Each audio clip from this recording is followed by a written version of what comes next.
Hello मेरे photons, कैसे आप सब? उम्मीद है बेहतर हैं, स्वस्थ और मन लगाकर पढ़ाई कर रहे होंगे। देखो यार, नया सेशन स्टार्ट हो चुका है। 10th बोर्ड के बच्चे आ चुके हैं, 12th बोर्ड के बच्चे आ चुके हैं। नए सेशन में आप अगले साल की तैयारी शुरू कर चुके हैं। मेडिकल प्रिपरेशन भी स्टार्ट हो चुकी है, जे एडवांस रिजल्ट भी आ चुके हैं, जे मेंस रिजल्ट भी आ चुके हैं। तो अब आपको धीरे धीरे जो 9 से बच्चे 10th में गए, जो 10th से बच्चे 11th में आए हैं, अचानक से सिलेबस का जो चेंज होता है, उस चेंज को कई बार बच्चे मेंटेन नहीं कर पाते, बैलेंस नहीं बना पाते। तो उन चीज़ों को समझने के लिए एक छोटा सा मैं फिजिक्स से आने वाले 11th का चैप्टर का एक टॉपिक है, जिससे मैं आपको मोटिवेशन स्टार्ट करता हूँ इस सीरीज में, जिस सीरीज का नाम है फिजिक्स भी और मोटिवेशन भी। तो फिजिक्स में एक टॉपिक है मैकेनिकल प्रॉपर्टी ऑफ सॉलिड, जो कि फर्स्ट ईयर का एक सेकंड पार्ट एनसीईआरटी का चैप्टर है, मैकेनिकल प्रॉपर्टी ऑफ सॉलिड, जिसे हम सॉलिड की प्रॉपर्टीज की स्टडी करते हैं। सॉलिड जिसका वॉल्यूम फिक्स होता है, शेप एंड साइज फिक्स होता है, जिसकी डेंसिटी हाई होती है, जिसका बल्क मॉडुलस हाई होता है, जिसकी कंप्रेसिबिलिटी फैक्टर बहुत कम होती है, उसे बुलाते हैं सॉलिड। जैसे रॉड एक सॉलिड है, ठीक है ना। तो हम सॉलिड की बात कर रहे हैं। अब इसकी एक प्रॉपर्टी होती है रिगेन करने की। एक होता है, उसे बुलाते हैं elastic behaviour of a body.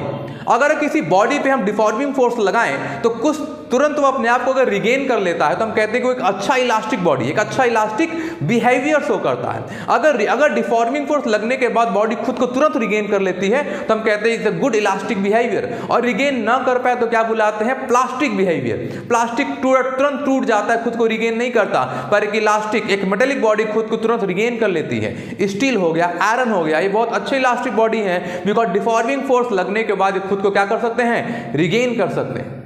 इस सॉलिड की प्रॉपर्टी को हम अपने लाइफ में, अपने एजुकेशनल फील्ड में, अपने मोटिवेशनल पार्ट ऑफ लाइफ में इन्वॉल्व कर सकते हैं। हमें भी इलास्टिक होना चाहिए, बिकॉज हमारे लाइफ में बहुत सारे डिफॉर्मिंग फोर्स आने वाले हैं और आ चुके होंगे।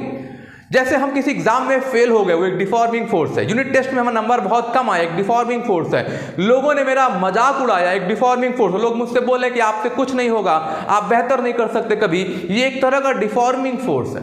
हमारा काम क्या है? डिफॉर्मिंग फोर्स लगते रहेंगे, आप उसके लिए कुछ नहीं कर सकते, वो जीवन का एक हिस्सा है। पर हमारा काम है डिफॉर्मिंग फोर्स लगने के बाद खुद को रिगेन कर लेना। हमें खुद को रिगेन करना है। अगर हम गिर रहे हैं, फिर से हमें उठना होगा, सॉलिड मटेरियल की तरह जो खुद को रिगेन कर लेता है, इसे कहते हैं इलास्टिक बिहेवियर। तो एक स्टूडेंट का, एक विद्यार्थी का भी इलास्टिक बिहेवियर बहुत अच्छा होना चाहिए, बिकॉज आने वाले डिफॉर्मिंग फोर्स से खुद को क्या करे? वो रिगेन करे। अपनी मानसिकताओं को इतना अच्छा बना लीजिए, इतना बेहतर विल पावर अपना फॉर्म कर लीजिए, अपने आप को इतना पॉजिटिव बना लीजिए कि किसी भी तरह का डिफॉर्मिंग फोर्स लगने पर आप खुद को तुरंत क्या कर सके? रिगेन करें। लोग कितना भी निगेटिव बोले आपसे कि तुमसे नहीं होगा, किसी एग्जाम में फेल हो गए, कोई बात नहीं, हम खुद को फिर से रिगेन करेंगे, तैयारी फिर से करेंगे और इस इलास्टिक बिहेवियर को बढ़ाते जाएंगे, अपनी इलास्टिक लिमिट को, क्योंकि डिफॉर्मिंग फोर्स समय के साथ बढ़ता जाएगा और उसी के साथ अपनी इलास्टिक लिमिट यानी डिफॉर्मिंग फोर्स सहने की क्षमता भी क्या करेंगे?